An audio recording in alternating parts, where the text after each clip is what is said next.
उत्तर प्रदेश में विपक्ष की सबसे बड़ी पार्टी है समाजवादी पार्टी। मैं कोट करूंगा आपके माध्यम से। आप कहते हो कि करणी सेना भारतीय जनता पार्टी की सेना है, करणी सेना योगी सेना है, तो मैं पूछना चाहता हूं चंद्रशेखर जी कौन थे, बीपी सिंह कौन थे, अमर सिंह कौन थे?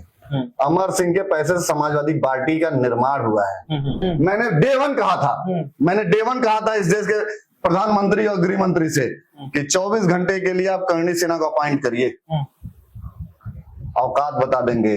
दीदी को उनके कक्का चच्चा और फूफी फूफा याद नहीं दिला दिए तो पगड़ी उतार के रख देंगे। ये आपके चैनल पे कोड करके कहना चाहता हूँ।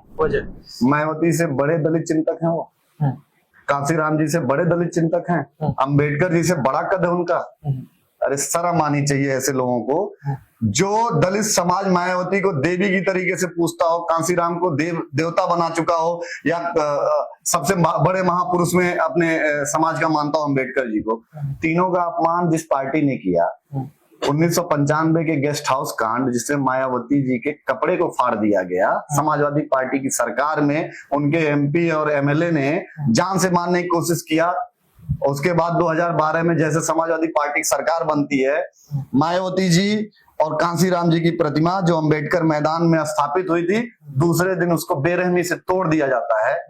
उसके बाद 2016 में इनका सुपर सीएम आजम खान बयान देता है कि अंबेडकर जी जिस जगह पे हैं वो जगह उनके कब्जे में है ही है, मूर्ति में जो सामने उंगली की है उसको भी कब्जा करने में लगे हुए हैं, और देश के सबसे बड़े लैंड माफिया अंबेडकर जी हैं। ये जैसे मैं ये पूछना चाहता हूँ कि जब यहाँ दंगा हुआ था मऊ में, AK-47 लेके जिप्सी पे खुल के, आपको पता सबसे ज्यादा वहां पे यादव लोग मारे गए थे। जो सुबह सुबह दूध लेके जा रहे थे, सबसे ज्यादा यादवों को काटा गया था।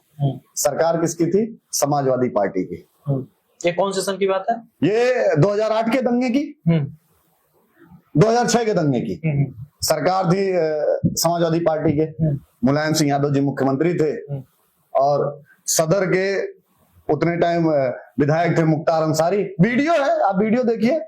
AK-47 पे पुलिस जाती है और सैल्यूट करते हुए जाती है, और इधर AK-47 लेके, नंगी AK-47 लेके मुख्तार घूम रहा है और गोली चलवाने का आदेश दे रहा है। क्या बात करते हैं।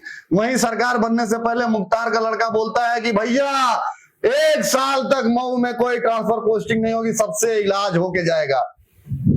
इलाज तो उनका होगा ना। अरे तुम्हारी औकात कैसे हुई अनुराग कश्यप?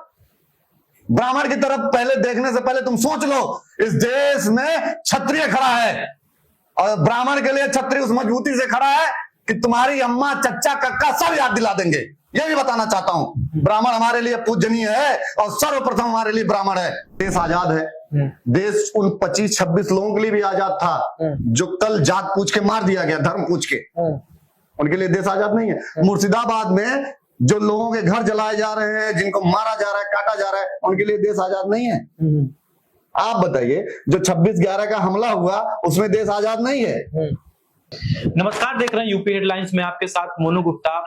देश में अगर किसी भी चीज के चर्चाओं का विषय बना हुआ है तो जम्मू कश्मीर को लेकर के, पहलगाम को लेकर के बना हुआ है। जो हम चर्चा करेंगे, करणी सेना भारत के जो राष्ट्रीय अध्यक्ष हैं वीरू भैया, जिनके नाम में ही वीर है और उर्फ इनको वीरू भैया कहा जाता है, और वीर प्रताप सिंह इनका नाम है।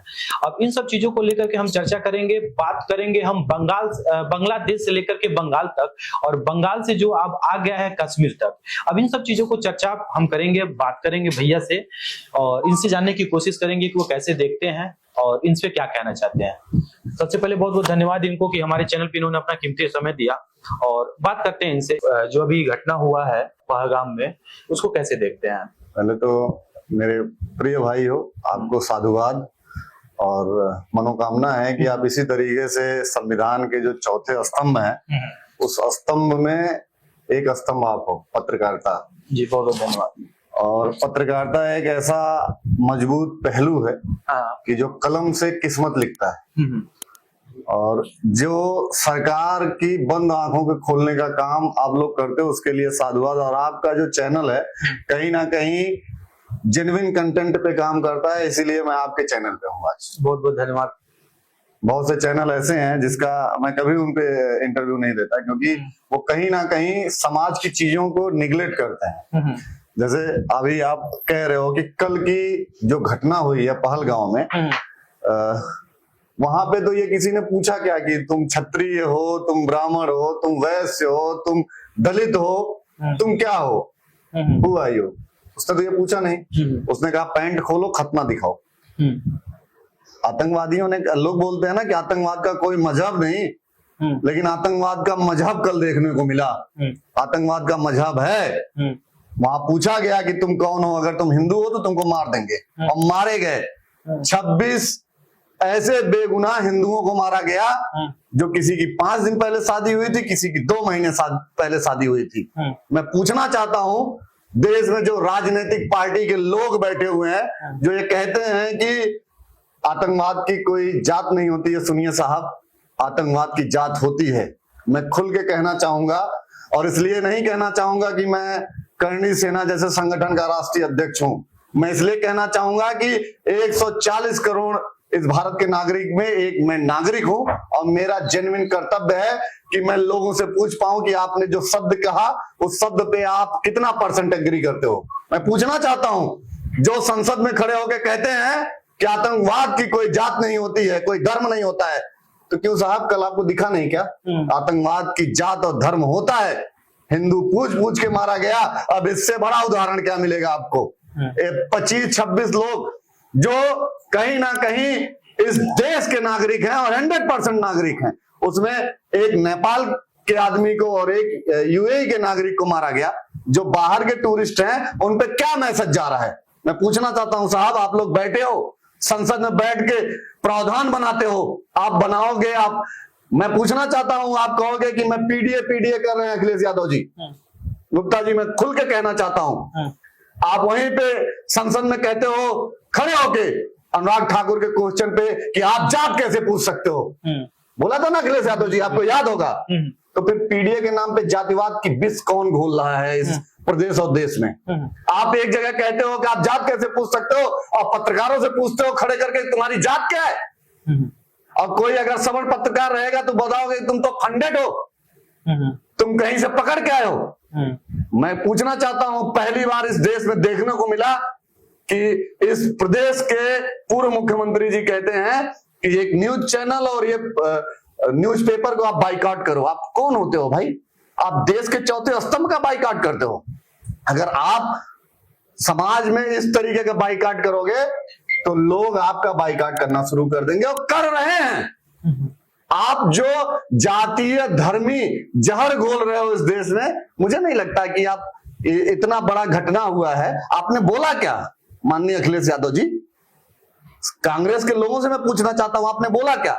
मुर्शिदाबाद में आपकी अलायंस की सरकार है, इंडी गठबंधन की सरकार है, ममता दीदी से आपने सवाल पूछा क्या कि मुर्शिदाबाद जल रहा है, हजारों की संख्या में लोग मारे जा रहे हैं, करोड़ों लाखों की संख्या में लोग पलायन करने की स्थिति में है, आपने सवाल पूछा क्या ऐसे लोगों? सुनिए साहब, आतंकवाद का मजहब होता है, और मैं खुल के कहना चाहता हूं कि ये देश धर्म के नाम पे बढ़ चुका है, 2-2 देश बन चुका है, और आप सनातन पद्धति को मिटाने का काम कर रहे हो। मुझे ऐसे नेताओं पे शर्म आती है। अब कहते हुए तनिक भी गुरेज नहीं आता है, आने वाले समय में इनका बाइकआउट मजबूती से करेंगे। आपने बात किया बांग्लादेश को लेकर के और बंगाल से लेकर के कश्मीर तक। कहा जा रहा है कि हिंदू का जहां पे बहुसंख्यक माना जाता है, जहां मेजोरिटी में माना जाता है, वो भारत देश है, और भारत देश में रह करके हिंदू किसी तरह का हिंसा नहीं करता, ऐसा कहा भी जाता है, और सुनने भी मिलता है और देख भी रहे हैं लोग।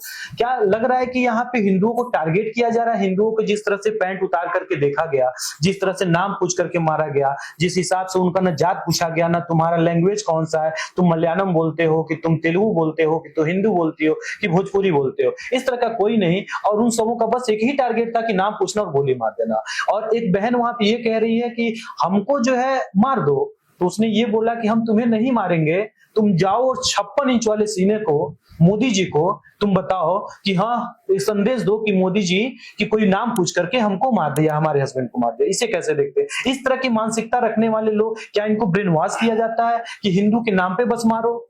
और अपने देश में जैसे आपने जैसे बोला कि यहाँ पे न किसी का हिंदू न किसी के वो मजहब की बात किया, न किसी जात का बात किया, न मलयालम पूछा, न कौन से धर्म के हो, कौन से राज्य से हो, इस तरह का कोई नहीं, बस ये कि तुम्हारा नाम क्या है, हिंदू हो, हिंदू देख करके मार दिया। मैं आपके चैनल पे बड़े जिम्मेदारी से एक बात कहना चाहता हूँ मेरे भाई, बड़े जिम्मेदारी से पूछना चाहता हूँ, और मैं आपको 1 मिनट समय लूंगा। कुछ ऐसी चीजें हैं इतिहास के पन्नों में जिसको मैं आपके बीच रखना चाहता हूँ। मैं पूरे हिंदुस्तान के लोगों की बात बताना चाहता हूँ। इस दुनिया में 47 सभ्यता रही है, 47 सभ्यता, 46 खत्म हो चुकी है।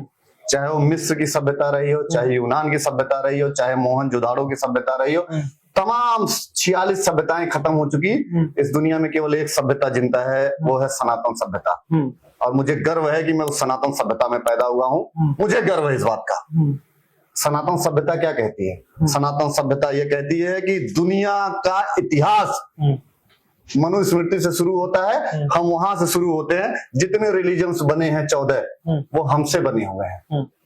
हम सनातन लोग, चाहे वो बौद्धिज्म हो, चाहे वो ईसाई धर्म हो, चाहे वो सिख हो, चाहे वो तमाम तरीके के धर्म हो, वो हमसे निकले हुए हैं। मुस्लिम धर्म 1400 साल पुराना, कोई 1000 साल पुराना। हम तो जब से धरती पे इंसानियत पैदा हुई तब से यह सनातन सभ्यता है। आप कभी भी बताइए, किसी भी दंगा, किसी भी हत्या, किसी भी इस तरीके की घटना में एक सनातन धर्म से जुड़ा कोई बच्चा आया हो? इतिहास के पन्ने उठा के आप खंगाल के देख लीजिए। मैं पूछना चाहता हूं, उस सनातन सभ्यता जिसमेम समता मूलक समाज की स्थापना के लिए हजारों लाखों एकड़ जमीनें हमारे बाप दादाओं ने दान कर दी कि गरीबों के पास जमीनें हो। हमने 568 रजवाड़े दिए, 1.25 लाख जमींदारी दे दी, 3.5 लाख तालुकेदारी दे दी। क्या हमसे कोई गुंडाई से लिया है? क्या हमने समाज को एक करने के लिए दान किया है? 1952 में विनोबा भावे भूदान यज्ञ में 44% जमीन गरीबों में क्षत्रियों ने बांट दिया। और आप कहते हो कि धर्म पूछ के नहीं लड़ाई होगी? आप बताइए, मैं सवाल पूछना चाहता हूं, जो भी कुर्सी पे बैठे हैं, जो भी कुर्सी पे बैठे हैं, आज उत्तर प्रदेश में हम लोग हैं। उत्तर प्रदेश में विपक्ष की सबसे बड़ी पार्टी है समाजवादी पार्टी। मैं कोट करूंगा आपके माध्यम से। आप कहते हो कि करणी सेना भारतीय जनता पार्टी की सेना है, करणी सेना योगी सेना है। तो मैं पूछना चाहता हूं, चंद्रशेखर जी कौन थे? बीपी सिंह कौन थे? अमर सिंह कौन थे? अमर सिंह के पैसे से समाजवादी पार्टी का निर्माण हुआ है। बीपी सिंह के मजबूती से समाजवादी पार्टी के जो मसीहा माने जाते हैं मुलायम सिंह यादव जी, उनको मुख्यमंत्री बनाने में सबसे पहला योगदान चंद्रशेखर जी का है। और आपको मैं बता दूं, मंडल, जैसे मंडल का कानून लागू हुआ, ओबीसी को आरक्षण किसने दिया? इलाहाबाद के मांडा स्टेट के राजा डॉक्टर बीपी सिंह जी, जो ठाकुर बीपी सिंह क्षत्रिय ने ओबीसी आरक्षण दिया इस देश में। 2007 में प्राइवेट सेक्टर में आरक्षण अर्जुन सिंह ने दिया। कौन थे वो? ठाकुर अर्जुन सिंह। ठाकुरों ने क्या नहीं दिया? ठाकुर ने तो अपना टाइटल दे दिया, मान सम्मान स्वाभिमान दे दिया। उसके बाद भी जिस तरीके का कृत हो रहा है, जिस तरीके का, Rajputana rifles, Dogra regiment, Rajputana regiment सब लड़ रही है ना। मैं आपसे एक क्वेश्चन पूछना चाहता हूं, जैसे आपने ठाकुरों का नाम लिया जी, यही पे बंगाल में जब हिंसा होता है तो ठाकुर समाज जो करणी सेना भारत के जो विशाल आंदोलन किया था, आगरा चलो का आह्वान किया था, जहां पे रक्त स्वाभिमान का एक आंदोलन चला था, वहां पे लाखों लोग गए थे, क्योंकि मैं वहां पे गया था, मैंने देखा भी। लेकिन यहीं पे जब बंगाल देश में जब मुर्शिदाबाद की हिंसा होती है तो वहां पे करणी सेना कुछ बोलती नहीं, कोई आंदोलन नहीं करती। इस पे क्या कहना? मैं आपको कहना चाहूंगा कि बीएसएफ के जो स्पेशल डीजी वहां पर अपॉइंट किए गए हैं, करणी सिंह शेखावत, बिना क्षत्रिय के कोई भी आंदोलन, कोई भी लड़ाई, आप इतिहास के पन्ने में उठा के देख लीजिए। इस देश का पहला परमवीर चक्र शैतान सिंह जी 1962 में किसी को मिला तो हमारे कम्युनिटी को मिला। इस बात की लोग चर्चा करेंगे। हमको कहे आज बात कर ले, मैंने डे वन कहा था इस देश के प्रधानमंत्री और गृह मंत्री से कि 24 घंटे के लिए आप करणी सेना को अपॉइंट करिए, औकात बता देंगे। दीदी को उनके कक्का चच्चा और फूफी फूफा याद नहीं दिला दिए तो पगड़ी उतार के रख देंगे। या आपके चैनल पे कोड करके करना चाहता हूं, सरकार केवल इजाजत दे। करणी सेना क्या है? मान सम्मान स्वाभिमान और इस देश की परंपरा के लिए लड़ने वाला संगठन है। आप हमको जातीय संगठन से जोड़ के देखते हो। मैं ये बताना चाहता हूं कि करणी सेना किसी जातीय संघर्ष में लड़ी हो तो बताइए। महाराणा सांगा क्या किसी जात विशेष के थे क्या? रानी पद्मावती जिन्होंने 16,000 लोगों के साथ जौहर किया, मैं कोट करना चाहता हूं 16,000 छत्राणियों के साथ नहीं उन्होंने जौहर किया था, हर जात बिरादर जो चित्तौड़गढ़ के किले में थी, चाहे वो एसटी समाज की थी चाहे ओबीसी समाज की थी, सबके साथ उन्होंने जौहर किया था। किस गलतफहमी में लोग पड़े हैं उसका इलाज कराएं। इनको बेहतरीन मनोविज्ञान की डॉक्टर की आवश्यकता है इन लोगों को। अच्छा ठीक है, मैं अब एक चीज मुझे बताइए, जैसे यहाँ पे अखिलेश सरकार हमेशा कहते आए हैं कि करनी सेना जो है बीजेपी का एक कठपुतला है और उसे ही ये राजनीति चमकाने के लिए 27 का चुनाव आने वाला है, इसलिए करनी सेना को आगे कर दिया और आगरा चलने का आह्वान कर दिया। आपको क्या लगता है, और आप कहते हैं हमेशा कि मैं किसी पार्टी से नहीं हूं, मैं लड़ूंगा नहीं, चुनाव नहीं लड़ूंगा, क्या लग रहा है कि इस तरह की बातें अखिलेश भैया को करनी सेना किसी को फॉलो करती है? देखिए मैं भी ये कह सकता हूँ, अखिलेश यादव जी अगर कहेंगे कि मैं करनी सेना भारतीय जनता पार्टी की सेना है, तो मैं भी ये कह सकता हूँ कि 5 कालिदास आवास पे रात में अखिलेश यादव जी जाके मुख्यमंत्री जी से मिलते हैं। मैं भी कह दूं कि बैकडोर से समाजवादी पार्टी सपोर्ट करती है भारतीय जनता पार्टी को। किसी ने देखा क्या? भाई जैसे पेपर लेके बैठ जाते हैं कि इतना इतना इतना, उनका अभी आप देखें 2 दिन पहले उनकी वीडियो लॉन्च होती है कि आगरा में इतने % इंस्पेक्टर इस जाति के हैं, इस जिले में हैं। उत्तर प्रदेश के डीजीपी को खंडन करना पड़ता है, परसेंटेज बताना पड़ता है। तो कम से कम जो इनके पास लोग हैं जो इनको डेटा देते हैं, उनको डेटा ये दे कि सभी सिंह लिखने वाले ठाकुर ही नहीं है। पहले वो समझाएं अपने लोगों को, छोड़ दें लिखना, डेटा अच्छा दे।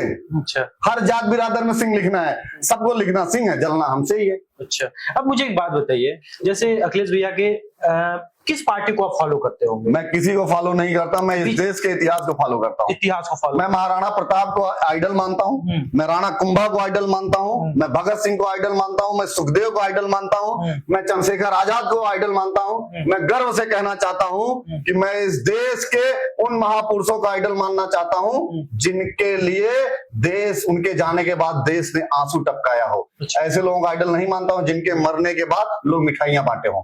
मैं ऐसे लोगों को आइडल नहीं मानता।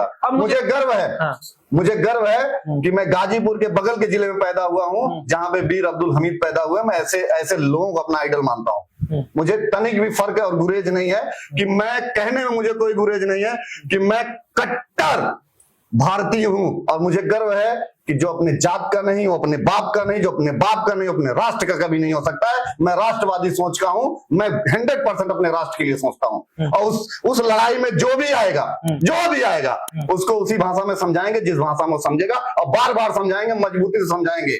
न्यूटन का तीसरा लॉ अप्लाई करेंगे कि हर क्रिया की प्रक्रिया होती है। आप जिस भाषा में समझेंगे उस भाषा में समझाएंगे, और भाषा आपके ऊपर डिपेंड है। आप ए फॉर एप्पल पढ़ेंगे तो आपको ए फॉर एप्पल पढ़ाएंगे, और दूसरा पढ़ना चाहेंगे तो दूसरे तरीके से पढ़ाएंगे। दमदारी से कह रहा हूँ आप। अच्छा, एक बात बताइए, यहाँ पे इंडिया गठबंधन है और एनडीए गठबंधन है, इन दोनों को विचारधाराओं में से आपको विचार कौन सा? देखिए मैं बताऊं, राष्ट्रवादी विचारधारा के जो लोग हैं वो मुझे पसंद है। हाँ, फिर बीजेपी, मुझे कहने में कोई भी गुरेज नहीं है। जो राष्ट्र के साथ खड़ा, हम उसके साथ खड़ा। क्या बीजेपी राष्ट्र के साथ खड़ी? मैंने ये कहा ना कि मैं जो भी राष्ट्र के साथ हूँ। मेरी आइडियोलॉजी ये है कि मैं एक वोटर हूँ। आजमगढ़ में मेरा एक वोट है। मैं पूरे देश की बात नहीं करता हूँ, ना मैं लोगों से कहता हूँ कि जो मुझे फॉलो करते हैं, मेरी आइडियोलॉजी को फॉलो करते हैं, वो वोट के लिए भी मुझे फॉलो करे। मैं कभी इस चीज को नहीं करता हूँ। लेकिन मुझे पता है कि जिस दिन मैं वोट डालने जाता हूँ, मैं ऐसे कैंडिडेट को जरूर ढूंढता हूँ कि मेरे एक वोट की कीमत मजबूती से इस देश को आगे बढ़ाने का काम करे। जो भी उतने टाइम मुझे समझ में आता है कि ये मेरे देश को आगे बढ़ाएगा, मेरा वोट वहीं पड़ता है। और अगर नहीं समझ में आता है तो संविधान में और चुनाव आयोग ने मुझे एक ताकत दी है कि नन फॉर अबव, नोटा, मैं नोटा दबा के चलाता हूँ। और अभी तो फिलहाल मैं नोटा ही दबाया हूँ, क्योंकि मुझे नहीं लगता है कि आजमगढ़ में ऐसा कोई कैंडिडेट था जिसको मेरा वोट जाए। तो अगर आप बीजेपी को भी नहीं फॉलो करते हैं, फॉलो करनी मतलब विचारधारा, मैंने पूछा। देखिए मैंने आपसे कहा कि मेरी विचारधारा राष्ट्रवादी है। आप इसको बार बार पूछेंगे तो मैं बार बार बताऊंगा। मेरी आइडियोलॉजी क्या है? मेरी आइडियोलॉजी ये है कि जो मैंने कहा ना कि जो इस देश में देश की उन्नति के लिए काम करे। अच्छा। अगर बीजेपी उन्नति के लिए काम कर रही है तो मेरी विचारधारा में बीजेपी अच्छी है। वहीं कांग्रेस अच्छा करेगी, कांग्रेस है। अन्य कोई पार्टी करे कर रही कौन है इस पे डिपेंड करता है। अच्छा, अब मुझे एक बात बताइए, जिस हिसाब से पीओके लेने की बात चल रही है, मैं कांस्टेंट पे फिर से आता हूँ। हाँ। जिस हिसाब से पीओके लेने की बात चल रही है, कह रहे हैं लोग कि बीजेपी गवर्नमेंट में पीओके ले लिया जाएगा, इसमें कोई संदेह नहीं है। और यहीं पे ऐसा एक घटना होता है जहां पे टूरिस्ट जो जाते हैं 26-27 लोगों को मार दिया जाता है, कुछ उसमें से भी घायल भी हैं। तो क्या लग रहा है कि जो कश्मीर को भी नहीं सेव कर पा रहे हैं लोग और पीओके लेने की बात कर रहे हैं, इस दावे को कैसे देखते हैं आप? देखिए, मैं तो अखंड भारत की बात करता हूँ। आपको मैं राणा कुंभा की एक छोटी सी कहानी बताऊं। राणा कुंभा के नाम पे कराची है। अच्छा, आपको और मैं बताऊं, अफगानिस्तान की घाटियों तक हम लोगों का वर्चस्व रहा है, राजपूतों का। हम लड़े हैं, बार बार लड़े हैं। आप कहते हो ना कि हम घटे हैं तो कटे हों तब घटे हैं। कहावत है कि 16 साल के बाद क्षत्रियों का जीवन नहीं होता था। जितने हमारे घर में विधवाएं रही है ना, वो 100 में विधवाएं नहीं रही हैं। उनके पतियों ने गले कटवाए हैं देश के लिए।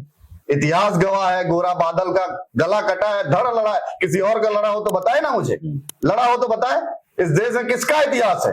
उनका इतिहास है, जिन्होंने इस देश के धरोहर को लड़ाई लड़के जीता है।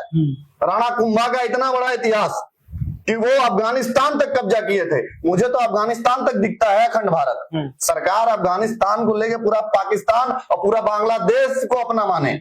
चाइना का जो मैप है ना, आप उस मैप पे काम करिए। आप विकासशील पे नहीं है, आप एक तरीके से अपने देश को डेवलप करने की सिस्टम पे वर्क करिए। मैं तो कहना चाहता हूँ कि पूरा पाकिस्तान हमारा है, पूरा अफगानिस्तान हमारा है। पहले उनको कब्जा करिए, उनका इलाज करने के लिए हम लोग छोड़िए ना। अब मुझे एक बात बताइए, पूरा पाकिस्तान अखंड भारत की मांग कर रहा है। कुछ लोगों का कहना है अभी तो कम यहाँ पे मेजोरिटी में नहीं, माइनॉरिटी में है, और जब वो पूरा जब यहाँ पे आ जाएंगे तो कहीं ना कहीं और दंगे हो सकते हैं। मैंने कहा तराजू तौल कर देखो, पड़ा किसका भारी है।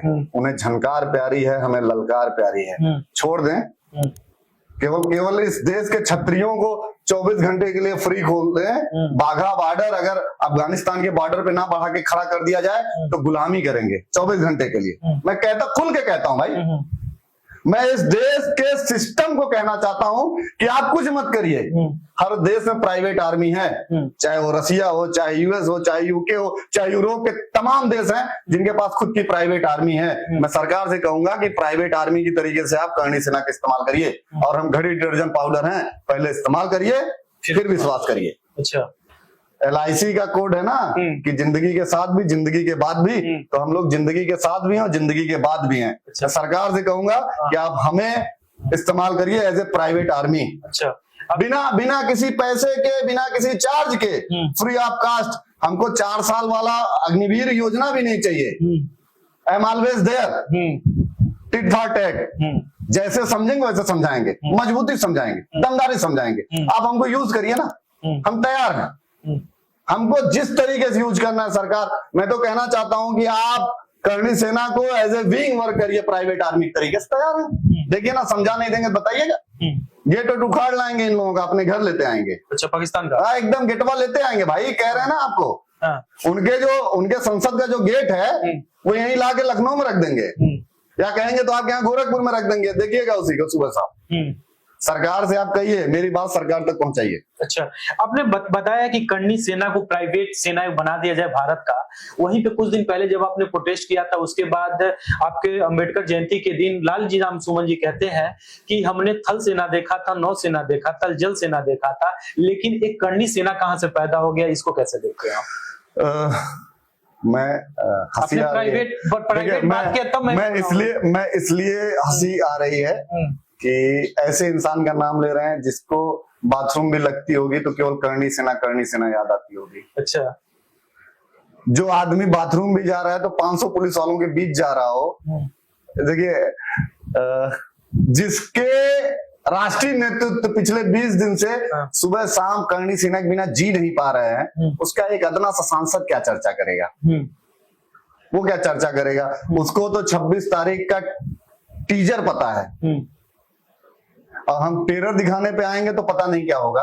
और हम कहते हैं ना कि हम बहुत संगठित और बहुत एक तरीके से व्यापक सिस्टम में रह के एकदम संयमित सेना का नेतृत्व कर रहे हैं।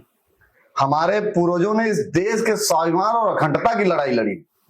अगर उनके खिलाफ अगर कोई बात करेगा तो फिर हम मजबूती से दवा करने के लिए तैयार हैं। हम तो ये कहते हैं ना कि पागलपन का इलाज करने के लिए करणी सेना है। जो देश के लिए पागलपन दिखाएगा उसके लिए समझिए कि वही है आगरा का पागल खाना, हम लोग यही शिफ्ट कर देंगे। अच्छा, जहां चाहेंगे वहीं इलाज करेंगे। फिर एक दो लाइन और मैं आपसे जानना चाहूंगा, जो ये सॉरी यहाँ पे जो हुआ भी घटना जो पहलगाम में हुआ है, उस घटना को क्या कहना चाहेंगे? जिस हिसाब से इन सबों का ब्रेन वॉश कर दिया जाता है, 2 लोगों को तो मार के गिरा दिया गया, इंडियन आर्मी ने गिरा दिया।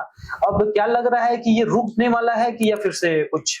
मैं हाथ जोड़ के निवेदन करूंगा, हाथ जोड़ के। हाँ। पहली बार किसी चैनल पे हाथ जोड़ रहा हूं, कुत्ते के तरीके से मारा जाए इन लोगों को, दौड़ा दौड़ा के मारा जाए, बख्शा ही ना जाए। जिसको ये लगे कि 1 भी % इन्वॉल्व है, 1%, ऊपर से नीचे तक इतनी गोली मारी जाए पोस्टमार्टम करने वाला भी रो दे कि गोली कहां से निकले।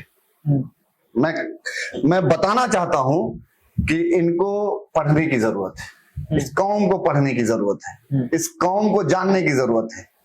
इनके अंदर देश के खिलाफ जो नफरत भरी हुई है उसको दूर करने की जरूरत है। इनके कहते हैं ना कि इनके वर्चस्व को मिटाने की जरूरत है। बार बार इंडियन आर्मी के लोग मर रहे हैं, जनता मर रही है, इनको किस चीज क्या चाहिए? मैं सरकार से कहना चाहता हूं, राफेल खरीद के लेके आ रहे हो, तमाम MiG-15 लेके आ रहे हो, तमाम इस तरीके से वेपन्स लेके आ रहे हो, M15 लेके आ रहे हो, M5 लेके आ रहे हो, किस लिए रखे हो भाई? नहीं चला पा रहे हो तो दो हम लोगों को, दो। अरे निपटा डालो भाई, खत्म करो, जड़ ही खत्म कर दो। जैसे आपने एयर स्ट्राइक किया, इनके घर में स्ट्राइक करिए, आर्मी को फ्री हैंड छोड़ दीजिए। मैं कहना चाहता हूं आर्मी की केवल एक विंग है, Rajputana regiment, Rajputana rifles, Dogra regiment. इन तीनों विंग को आप फ्री कर दीजिए, 4 घंटे के अंदर निपटा देंगे वो सब। सैनिक फ्रस्ट्रेट हो रहे हैं, वो बदला लेना चाह रहे हैं अपने लोगों का। सरकार संज्ञान ले, मीटिंग सिटिंग बंद करे, इलाज करे, निपटाए इन लोगों को, खत्म करे। ऐसे नासूर हैं ये देश के, ये सब नासूर हैं। और मैं कहना चाहता हूं देश में एक कानून लाया जाए, आपके चैनल के माध्यम से बहुत मजबूती से कहना चाहता हूं, ऐसा कानून लाया जाए जो देश के खिलाफ बात करे, उसके ऊपर NSA जैसी मजबूत धाराओं में मुकदमा लिखा जाए और इनकी सदस्यता, जो सांसद हो, विधायक हो या बड़े पद पे है, उनकी तुरंत तत्काल प्रभाव सदस्यता खत्म करी जाए। आप बताइए दुनिया के किसी देश में कोई ऐसा पॉलिटिशियन बताइए जो देश के खिलाफ बात करता हो? और यहाँ संसद में, राज्यसभा और लोकसभा और विधानसभा में देश के खिलाफ नारे लगते हैं, देश के खिलाफ बातें करी जाती हैं, और ऐसे लोगों को सदस्यता क्यों नहीं खत्म करी जाती है? वैसे लोगों का इलाज वही सदन में होना चाहिए। इनको ऐसा कर देना चाहिए कि जीवन भर इनको चुनाव ही नहीं लड़ने देना चाहिए। ऐसे लोगों के साथ यही होना चाहिए। अच्छा, आपने बात किया है बंगाल में, जो मैंने पूछा है करणी सेना को लेकर के जो हुआ था उस समय करणी सेना, लेकिन आपने बताया कि वहां पे जो DGP गए हैं वो भी एक छत्री हैं, करणी सिंह शेखावत। करणी सिंह शेखावत नाम भी उनका करणी सिंह शेखावत। ठीक है, करणी सिंह शेखावत है। कहा जाता है कि जो एक पद पे होता है, जैसे आपने बोला राणा सांगा छत्री नहीं थे, वो पूरे देशवासियों के लिए थे, वो एक वीर योद्धा थे, वो देश के लिए लड़े थे, अपने माटी के लिए लड़े थे, अपने स्वतंत्र भारत को आजाद दिलाने के लिए जो आक्रांताएं थी, जो देश में आक्रमण करने के लिए आए थे, उनके लिए लड़े थे, अपने माटी के लिए लड़े थे। लेकिन अब करणी सिंह शेखावत और करणी सेना का मैं चाहता हूं कि उसमें रोल क्या था, कि करणी सेना ने कोई प्रोटेस्ट नहीं किया। जब राणा सांगा की बात आई तो करणी सेना एक बहुत ही मेजोरिटी के साथ, बहुत ही आक्रामक रूप से जाकर के और आगरा में प्रोटेस्ट किया था कि माफी मांगे, नहीं तो फिर क्या होगा। और आपने बोला कि एक रेजिमेंट बनाना चाहिए प्राइवेट, और हम दिखा देंगे कि ममता बनर्जी को कि छत्री सेना होती क्या है। लेकिन क्या छत्री सेना जो वहां पे बताया जा रहा है कि सबसे अधिक अगर कोई मर रहा है, अगर कोई मरा है तो वो लोग, और जो पलायन हुए हैं वो लोग हैं वो SC ST वाले, ऐसा कुछ बताया जा रहा है। देखिए मेरे भाई, मैं आपको बड़ी दमदारी से एक बात कहना चाहता हूँ, बहुत जिम्मेदारी से कहना चाहता हूँ। ये सवाल आप वीरू सिंह से पूछने की जगह पे आप PDA के लोगों से पूछ लीजिए। हाँ।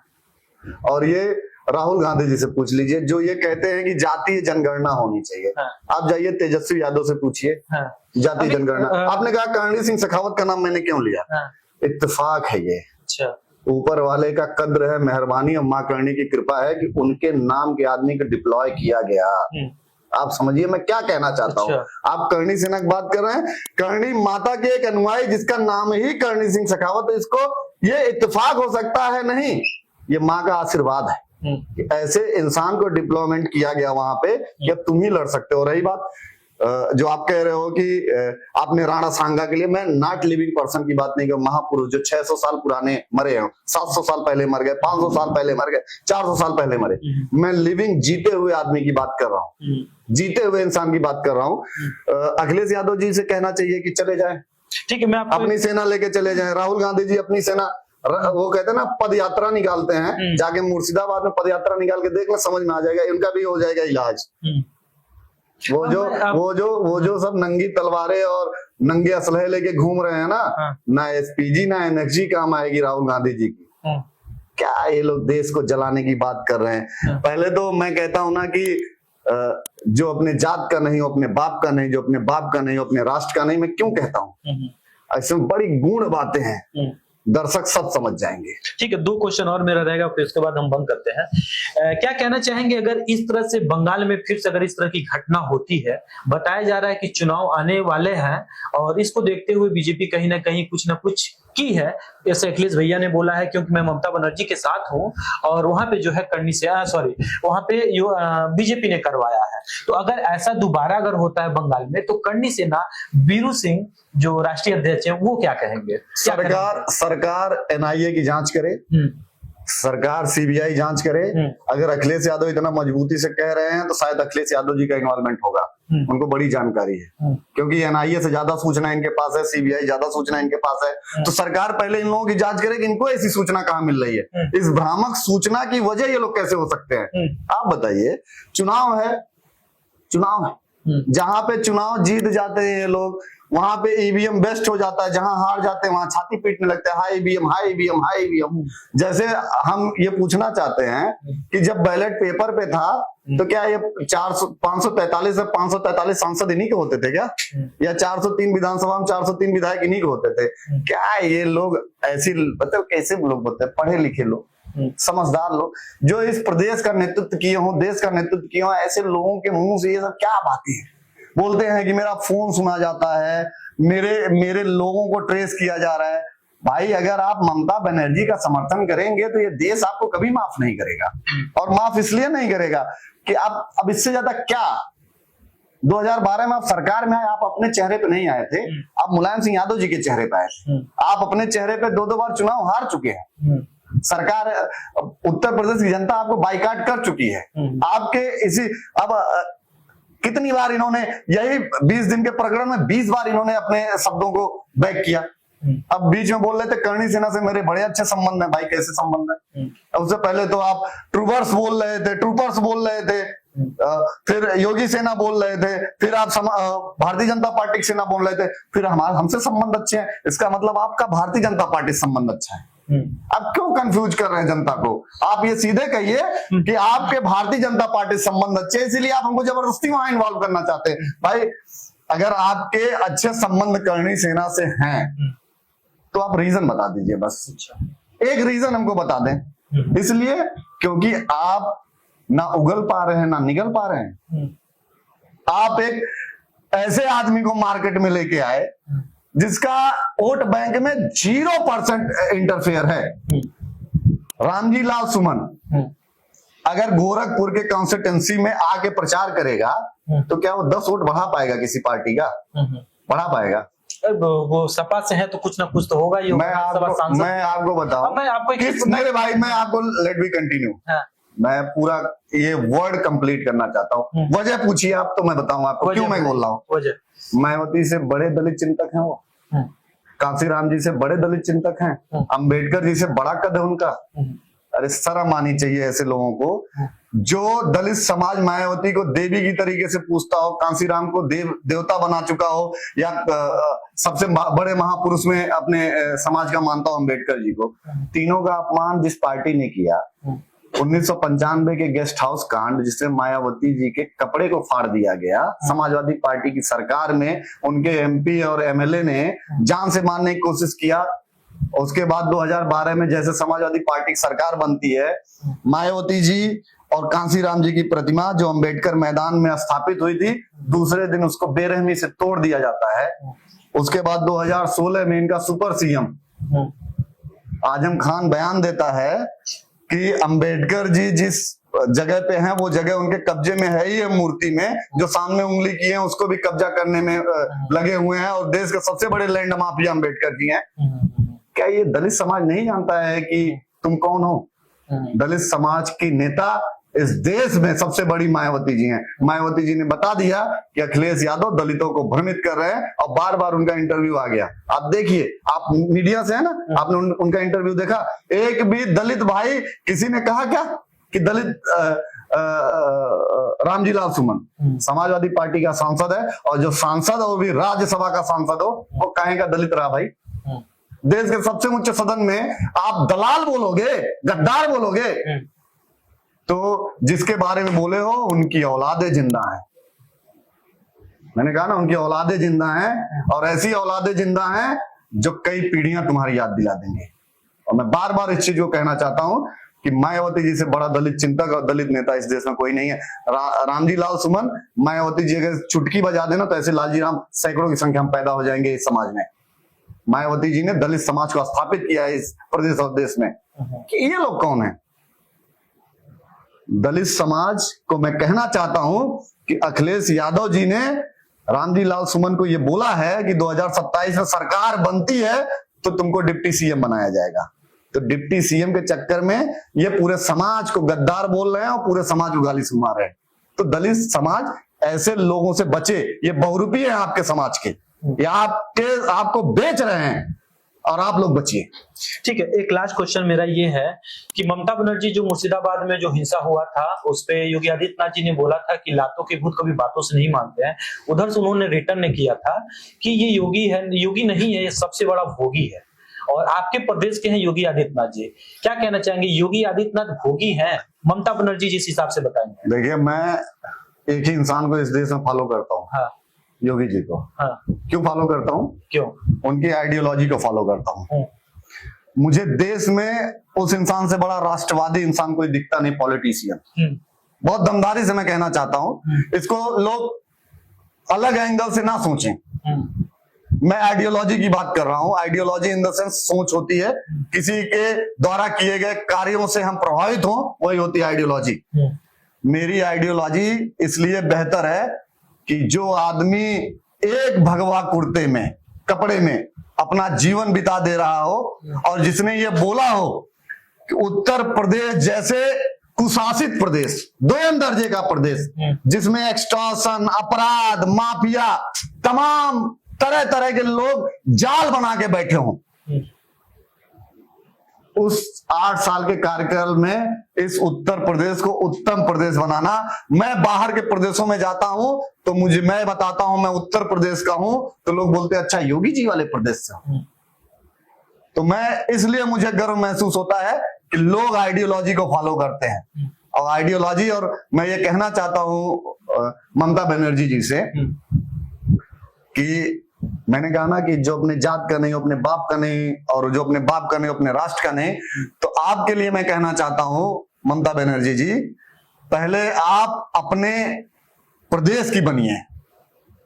अपने प्रदेश 8 साल में इस प्रदेश में योगी जी के नेतृत्व में एक डंडा भी कोई नहीं चला पाया, और आपके यहाँ दंगे पे दंगा हो रहा है। पहले आप अपना मुंह काला करके घूमिए जाइए, अपनी शक्ल बचाइए, टोपी पहन लीजिए। आप कसम देती हो अल्लाह की कसम कि आप उनको वोट नहीं देंगी, तो पहले आप धर्म परिवर्तन कर लीजिए। मुझे शर्म आती है ममता बनर्जी, आप ब्राह्मण हो, वो ब्राह्मण समाज जो इस देश को नेतृत्व दिया हो। आप सोचिए आप कहां पे हो। मैं कहना चाहूंगा कि आप ब्राह्मण समाज के भाइयों से उनका बहुत गौरवशाली इतिहास रहा है, बहुत गौरवशाली इतिहास। पहले वो टाइटल हटाएंगे। ममता बनर्जी के जगह पे ये कहीं ना कहीं अपने आप को ममता खान या खातून रख लें, ममता खातून रख लें, वो बेहतर रहेगा। अच्छा, इनको खातून बनने में ही, और एक योगी को बोलना ही है भोगी। शर्म नहीं आती है? शर्म आनी चाहिए। ऐसा वर्ड जो आप मुख्यमंत्री हैं, और एक मुख्यमंत्री, और गलती से अगर योगी जी के फॉलोअर आपको ध्यान दे दिए तो दीदी आप पता नहीं कहां जाएंगे। मैं बताना चाहता हूं एसपीजी और एनएसजी और जेड प्लस की सुरक्षा लेके बयानबाजी करते हैं लोग। ऐसे लोगों को तो सरकार को सुरक्षा हटा देना चाहिए, जनता के हवाले कर देना चाहिए, जान का इलाज करो। टीएमसी के सांसद हैं शत्रुघ्न सिन्हा जी, अभी उन्होंने, अरे छोड़िए, इसके बारे में बात ही नहीं करना है। अरे उनका इसकी बेटी शादी कर ली उससे, मुस्लिम से, मतलब नहीं। मेरी सुन लीजिए, उन्होंने ये नहीं बात करना मुझे सुनिए ना, मुझे सुनिए। नाम शत्रुघ्न, घर का नाम रामायण, बेटे का नाम लौकुश, दामाद कौन? जहीर। बताइए। और बिटिया से पूछा जाता है कि रामायण की पहली चौपाई, उसको यही नहीं पता है। शत्रुघ्न सिन्हा बात कर रहे हैं, क्या बात करेंगे भाई? शत्रुघ्न सिन्हा कह रहे हैं कि सबसे अधिक अगर शांति कहीं पे है, वो प्रदेश बंगाल है। और बीजेपी जो है दो समुदायों में लड़ाने का काम कर रही है। अभी उनका कल परसों का ये स्टेटमेंट है। तो जो जुहू पे उनका बंगला है, उसको बेच के दुर्गापुर में जाके ले लें, बर्धमान में ले लें, मुर्शिदाबाद में ले लें, रहेंगे महाराष्ट्र में, बात करेंगे बंगाल से। सुनो, तो वो टीएमसी से सांसद है शायद ना, टीएमसी सांसद है। एक्चुअल में ये जीता ही सांसद बनने के लिए है। इसकी शक्ल देख रहे हो, केमिकल ना पोते तो इसके शक्ल पे आदमी क्या बताएं, मुंह से निकलना नहीं चाहता है। मैंने कहा ना कि नाम शत्रुघ्न, घर का नाम रामायण, बेटे का नाम लौकुश, दामाद कौन? आपको पते होंगे, बताइए। दामाद जहीर। और फिर तो ये बात ही करेगा ना, तो भाई दामाद के बारे में तो चर्चा होगी। आप समझिए, मैं ऐसे लोगों का विरोध नहीं करता हूं, मुझे ऐसे लोगों पे दया आती है। दया, जो अपनी बेटी को नहीं संभाल पाया, वो देश में शांति की बात करता हो, जिसका दामाद ही हो मुस्लिम, तो मुस्लिमों के अगेंस्ट कोई क्या बात करेगा? आप बताइए। मैंने कहा ना शुरू में कि लोग बोलते हैं आतंकवाद की कोई जात नहीं होती है, लेकिन उनके दामाद का नाम जहीर है, यही बहुत बड़ा सवाल है। क्यों विरोध करेंगे? तो कहीं ना कहीं कहा जाता है कि आदमी फ्रीडम है, भारत स्वतंत्र भारत में रहता है, सबका अपना अपना एक मन होता है। उनको मन किया जहीर इकबाल से शादी करने के लिए, उनकी बेटी ने कर लिया, इसमें गुनाह कौन? कोई बात नहीं है। तलाक दे के 7-8 ठो कर ले, हमने कुछ कहा क्या? हम कुछ कह रहे हैं तो बताइए। 10-15 ठो कर लें, और होगा भी। सूटकेस अच्छे मिलते हैं, वीआईपी के, अमेरिकन टूरिस्टर के, बड़े अच्छे अच्छे सूटकेस आ चुके हैं। तो मैं ये इसलिए कह रहा हूं कि विदेश जाने के लिए सूटकेस लेके जाएं, बड़ा सा लेके जाएं, 6 फीट का। और आपने कहा कि देश आजाद है, देश उन 25-26 लोगों के लिए भी आजाद था जो कल जात पूछ के मार दिया गया, धर्म पूछ के। उनके लिए देश आजाद नहीं है। मुर्शिदाबाद में जो लोगों के घर जलाए जा रहे हैं, जिनको मारा जा रहा है, काटा जा रहा है, उनके लिए देश आजाद नहीं है। आप बताइए, जो 26/11 का हमला हुआ, उसमें देश आजाद नहीं है। तमाम, चाहे वो समाजवादी पार्टी की सरकार में, चाहे वो बनारस में बम फोड़ा गया हो, चाहे अयोध्या में बम फोड़ा गया हो, चाहे लखनऊ में बम फोड़ा गया हो, सिमी के आतंकवादियों को यही समाजवादी पार्टी की सरकार छोड़ देती है निर्दोष कह के। आतंकवादियों के समर्थन देने वाले लोग इस देश में कानून व्यवस्था पे चर्चा करेंगे। ये वही लोग हैं जिनके कुत्ते से इस देश के, इस प्रदेश के मुख्यमंत्री हाथ मिला रहे हैं। अतीक अहमद के कुत्ते से किसने हाथ मिलाया था? हमने मिलाया था कि आपने मिलाया था? किसने मिलाया था? आपने वीडियो देखा ना? आपको मैं बताऊं, 2008 में इस प्रदेश के मुख्यमंत्री मुलायम सिंह यादव जी थे। उनका कार्यक्रम लगता है प्रयागराज में, और मुख्यमंत्री के मंच पे अतीक अहमद का कुत्ता लाया जाता है, और कुत्ते को ये कह के हाथ मिलाया जाता है कि ये मेरे घर का कुत्ता है।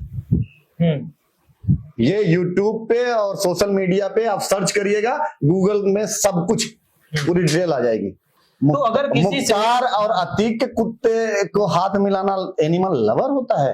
मुख्यमंत्री की गरिमा होती है, मुख्यमंत्री के मंच पे कुत्ता ला के हाथ मिलाना गजब बात करते हैं भाई साहब। चिड़िया घर में जाके टिकट लेके जानवर से मिलिए, एक किसी के घर जाके जबरदस्ती उसको कुत्ते से हाथ मिलाइए, आप क्या बात कर रहे हैं? ये जैसे मैं ये पूछना चाहता हूं कि जब यहाँ दंगा हुआ था मऊ में, AK-47 लेके जिप्सी पे खुल के, आपको पता सबसे ज्यादा वहां पे यादव लोग मारे गए थे। जो सुबह सुबह दूध लेके जा रहे थे, सबसे ज्यादा यादवों को काटा गया था। सरकार किसकी थी? समाजवादी पार्टी की। ये कौन से सन की बात है? ये 2008 के दंगे की। 2006 के दंगे की सरकार थी समाजवादी पार्टी के, मुलायम सिंह यादव जी मुख्यमंत्री थे और सदर के उतने टाइम विधायक थे मुख्तार अंसारी। वीडियो है, आप वीडियो देखिए। AK-47 पे पुलिस जाती है और सैल्यूट करते हुए जाती है और इधर AK-47 लेके, नंगी AK-47 लेके मुख्तार घूम रहा है और गोली चलवाने का आदेश दे रहा है। क्या बात करते हैं। वहीं सरकार बनने से पहले मुख्तार का लड़का बोलता है कि भैया 1 साल तक मऊ में कोई ट्रांसफर पोस्टिंग नहीं होगी, सबसे इलाज होके जाएगा। इलाज तो उनका होगा ना जो इस तरीके की दंगा फसाद और गुंडई की बात करेंगे। इसीलिए योगी जी मुझे पसंद है। अच्छा, क्योंकि देश के आइडियोलॉजी और प्रदेश के सफल नेतृत्व की आइडियोलॉजी है उनकी, इसीलिए पसंद है। मेरा एक लास्ट क्वेश्चन है ये, जिस हिसाब से जो जम्मू कश्मीर में जो हमला हुआ है, जो टूरिस्टों को नाम पूछ करके धर्म पूछ करके मारा गया है, क्या लग रहा है कि भारत सरकार, मोदी जी, अमित शाह और रक्षा मंत्री आपके राजनाथ सिंह क्या इस पे क्या कदम उठा सकते हैं लोग? क्या लग रहा है कि लोग उठाएंगे, उनको मुंहतोड़ जवाब देंगे, जैसे आपने बोला कि जड़ से खत्म कर देने के लिए? बड़ा शॉर्ट में बताइएगा इसको, और कि क्या ये लोग कुछ कदम उठाएंगे जिस हिसाब से इन्होंने दुबई की अपनी मीटिंग छोड़ करके आए मोदी जी और अमित शाह तुरंत वहां पे पहुंचे? मुझे भरोसा ये है कि जिस तरीके से पुलवामा के बाद से एयर स्ट्राइक किए थे, उसी तरीके से इस देश के को एक बेहतरीन मैसेज मिलेगा कुछ दिनों के अंदर। 1 दिन, 2 दिन, 3 दिन, 4 दिन, जो भी लगे, ये पूरे देश में आतंक के खिलाफ सबसे बड़ी मुहिम छिड़ेगी और पूरी दुनिया देखेगी। बहुत मजबूत कुछ ना कुछ होगा, बहुत मजबूत होगा। क्योंकि मेरा पूछने का रीजन ये है कि जो वहां पे एक बढ़ावा, जहां पे लोग कश्मीर में जाते हैं घूमने के लिए और वहां पे जो दुकान खोले रहते हैं, फायदा उन्हीं का होता है जो खच्चर चलाते रहेंगे, जो जहां पे लोग सवारी करेंगे, जहां पे कुछ खाएंगे, जिस होटल में रुकेंगे, कहीं ना कहीं उनका ही बेनिफिट होगा। लेकिन उस जगह पे इस तरह की घटना, और मेरे भाई मैं आपको जो घटना वो भी उस लोगों के साथ हुआ जो भारत को टैक्स देता है, अपनी सुरक्षा के लिए देता है, लेकिन आज वहीं पे इस तरह की घटना हो गई। ये मतलब दिल को झकझोर दिया पूरे भारत पे, इस पे लोग कहीं ना कहीं दुख व्यक्त कर रहा है। मैं बहुत जिम्मेदारी से एक बात कहना चाहता हूँ मेरे भाई, बहुत मजबूती से, कि 2.5 साल 3 साल लगभग हो गया 370 हटे हुए। 370 जब से हटी थी तब से एक सिंगल आतंकवादी घटना पूरे जम्मू कश्मीर, लेह लद्दाख कहीं भी नहीं हुई। जैसे वहां पे आम चुनाव होता है, सरकार बनती है, अमर अब्दुल्ला मुख्यमंत्री होते हैं, इतना बड़ा कांड होता है, तो अमर अब्दुल्ला पहले सवाल के घेरे में, पहले इसकी जांच कराई जाए। मेरा सीधा सा कोड है, आप भी पढ़े लिखे हैं, आपको नहीं दिख रहा है? अच्छा, मुझे 370 लगने के बाद एक भी आतंकवादी घटना हुई? अभी तो हुआ ना। अरे भाई सरकार बनने के बाद हुई ना, आम चुनाव होने के बाद। जब तक वहां चुनाव नहीं हुआ था, मुख्यमंत्री डिप्लॉय नहीं हुआ था, तब तक एक भी आतंकवादी घटना हुई तो बताइए मुझे। 370 कब हटा है? 370 2021 में हटा है। 2021 में। 2024 में चलते हैं योगी मोदी जी जब अपना सीएम पद का, सॉरी प्रधानमंत्री पद का जब अभी वो लेने वाले थे, पुलवामा की आप घटना कर रहे हैं, जो जम्मू से कटरा तक जो बस जा रही थी, उसे टारगेट करके श्रद्धालुओं के ऊपर जो टेरर अटैक हुआ है, उस पर क्या कहना चाहिए? देखिए मैं ये चीज कह रहा हूँ, सेंट्रलाइज अपराध हो रहा है। सेंट्रलाइज जात पूछ के अपराध हुआ पहली बार, नहीं धर्म पूछ के नहीं, पहली बार धर्म पूछ के अपराध हुआ ना। पहली बार वो तो आते थे सडन हत्या करके चले जाते थे। इतनी हिम्मत हो कि एक एक आदमी का पैंट उतरवा दिया जाए तो अमर अब्दुल्ला से नहीं पूछा जाएगा? अमर अब्दुल्ला से नहीं पूछा जाएगा उनकी पुलिस क्या कर रही है, जम्मू कश्मीर का इंटेलिजेंस क्या कर रहा था, क्या कर रहा था? अगर यहाँ पे होगा तो योगी जी से नहीं पूछा जाएगा। एक छोटी सी घटना होती है तो लोग बोलेंगे इस्तीफा दे दो, इस्तीफा दे दो। अमर अब्दुल्ला से इस्तीफा मांगे? अलायंस की पार्टी है जो कांग्रेस जाके इस्तीफा मांगे? क्या अजीब सी बात है यहाँ पे। मैं ये पूछना चाहता हूं कि अमर अब्दुल्ला से क्यों नहीं पूछा जा रहा है, क्या कर रहा है वहां पे? वहां की इंटेलिजेंस क्या कर रही थी, वहां पे पुलिस क्या कर रही है? जम्मू कश्मीर पुलिस क्या चूड़ी पहन के बैठी है क्या? जवाब नहीं देगी वो? इतनी बड़ी घटना होने के बाद उनको जवाब देना चाहिए। और मैं बार बार कहना चाहता हूं कैसे निकृष्ट लोग जिनकी वजह से इतने बड़े फसाद हो रहे हैं, उनको पहले इलाज करने आवश्यकता है। उनका पहले सरकार उनकी जांच कराए। ऐसा तो नहीं कि आतंकवादियों से मिलकर इस तरह की घटना करी जा रही हो। आपकी बातें सुनकर के मुझे एक एक क्वेश्चन याद आते जा रहा है। अब मुझे एक बात बताइए, जब गाजा की बात आती है तो लोग कहते हैं ऑल आइज ऑन गाजा, ठीक है? बॉलीवुड के लोग भी बोले थे, लेकिन बॉलीवुड के भी अक्षय कुमार ने बोला ऐसा, अनुपम खेर ने भी बोला है, लेकिन कुछ चुनिंदे लोग जो है अपने आप को बड़का मतलब जो पैसे से, हम ही लोगों के पैसे से जो जाट फिल्म देखते हैं, लेकिन अभी तक उन्होंने इस पे कुछ नहीं बोला। अरे छोड़िए, वो सब दाऊद के लोग हैं। हाँ। दाऊद के लोग हैं। अच्छा। पूरी फिल्म इंडस्ट्रीज में जो अब इस तरीके के नाम ले, सब दाऊद से फंडेड हैं। हाँ। सब दाऊद के पैसे हीरो बने हैं। सलमान खान, शाहरुख खान, आमिर खान, फलाने खान, धमकाने खान, सब दाऊद से फंडेड हैं। आप समझिए जो मैं आपको कहना चाहता हूं। यहाँ पे पिक्चर बनेगी हिंदुओं की खिलाफ, बना के देख लें। मुस्लिम के खिलाफ पिक्चर है, पिछवाड़े में दम तो बना के देखे, क्योंकि उनका बाप बैठा है ना, पैसे नहीं देगा। मैं पूछना चाहता हूं कि मेरा सीधा सा सवाल है, इस देश के लोगों से सीधा सवाल है, आप इनके पिक्चरों को देखते हैं तो आप सरकार को टैक्स देने की जगह पे आप दाऊद को टैक्स दे रहे हो। ऐसे लोगों को बाइकाट करो। अभी देख रहे हो, एक अनुराग कश्यप है, उसने ब्राह्मणों के ऊपर जैसी टिप्पणी करी। मैं तो कहता हूं, मैंने पोस्ट में भी किया, अपने लोगों से कहा जहां दिखे वहां जूता मारो। उन्होंने माफी भी मांगा है। मैं उस माफी किस चीज की? मैं आपको पूछना चाहता हूं। मैं गुप्ता जी सुनिए, आप मुझे गाली दीजिए, पीट दीजिए, आप मुझे बेइज्जत कर दीजिए, उसके बाद सॉरी बोल दीजिए, दैट्स इनफ। अरे तुम्हारी औकात कैसे हुई अनुराग कश्यप? ब्राह्मण की तरफ पहले देखने से पहले तुम सोच लो, इस देश में क्षत्रिय खड़ा है और ब्राह्मण के लिए क्षत्रिय उस मजबूती से खड़ा है कि तुम्हारी अम्मा, चच्चा, कक्का सब याद दिला देंगे। ये भी बताना चाहता हूं, ब्राह्मण हमारे लिए पूजनीय है और सर्वप्रथम हमारे लिए ब्राह्मण है। मैं कहना चाहता हूं कि तुमको इलाज कराएंगे, तो हम मजबूती से इलाज करेंगे। अब मेरा एक क्वेश्चन और है। कहा जाता है कि देश के धरोहर माने जाते हैं और देश के अलग अलग इतिहासों में अपना पन्नों में जो है अपना नाम भी दर्ज कर लिए हैं। अगर बात करती है इंडिया टीम की, इंडिया टीम हमेशा जब आईपीएल आता है, कोई भी चीज आता है, तो 49 रुपए लगाओ और करोड़ों रुपया जीतते जाओ। लेकिन अगर T20 की बात की जाए, तो जब जीतती है 2024 की T20, तो उस समय कुछ समय पहले ही जो है ये अटैक होता है आपका बसों पे, जो श्रद्धालु जाते हैं। लेकिन अभी यहाँ पे जब हुआ है, तो टीम के जितने भी धरोहर है वो इसमें लगे पड़े हैं कि 50 रुपए का टीम लगाओ और करोड़ों रुपया जीतो। लेकिन जब बात आती है, जो टीआरपी देते हैं ये वही भारत के लोग हैं, लेकिन उस पे लोगों की चुप्पी बंधी रहती है। इस पे क्या कहना चाहिए? देखिए, मैं आपको एक बात बताऊं, देश के किसी ना किसी फॉर्मेट में, किसी ना किसी तरीके से गुप्ता जी इन लोगों का योगदान है। आप समझिए, चाहे आप मैंने कहा ना कि आप पत्रकार हैं, मैंने कहा आप भाई हो मेरे, आप सवाल कर रहे हो ना। जेन्युइन पर्सनालिटी कौन? जो सरकार में बैठे हैं, जो सत्ता चला रहे हैं, जो कानून बना रहे हैं, जो कानून के पालक हैं, पोषक हैं। सवाल उनसे, एक एथलीट से, एक स्पोर्टमैन से काहे का सवाल? आप उनके फील्ड से जुड़ी चीजों को पूछिए। आप ये बताइए कि मैं ये पूछना चाहता हूँ, ठेले वाले से क्या प्रतिक्रिया होगी? सब्जी बेचने वाले से क्या प्रतिक्रिया होगी? मैं उस पे नहीं जा रहा हूँ, मुझे बस मैं ये कह रहा हूँ कि जो 49 रुपए में 3 करोड़ रुपए जिताने की बात करता है, वो अगर एक लफ्ज ये बोल देता है कि जो हुआ है वो गलत है।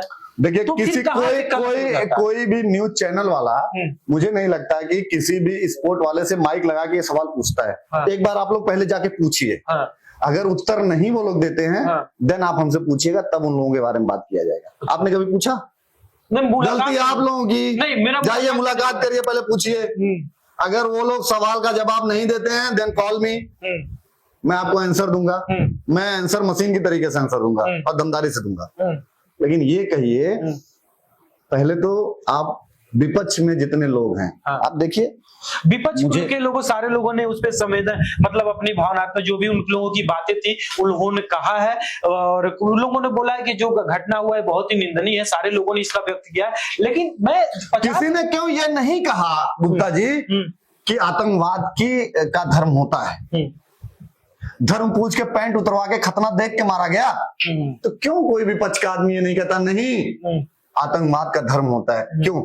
क्योंकि उनका 10%, 12%, 14% जो वोट बैंक है वो सरक जाएगा, लेकिन तब भी बीजेपी को नहीं मिलेगा, उन्हीं में बटेगा। तो कम से कम बोलो तो सही, चच्चा बोल दो। देश चाहता है, सवाल पूछता है, तो मैं देश के लोगों से पूछना चाहता हूं, क्यों विपक्ष को पूछना चाहिए कि नहीं पूछना चाहिए कि जात धर्म होता है कि नहीं? हर आदमी चाहता है कि विपक्ष पूछे होता है आतंकवाद का धर्म, आप समझिए।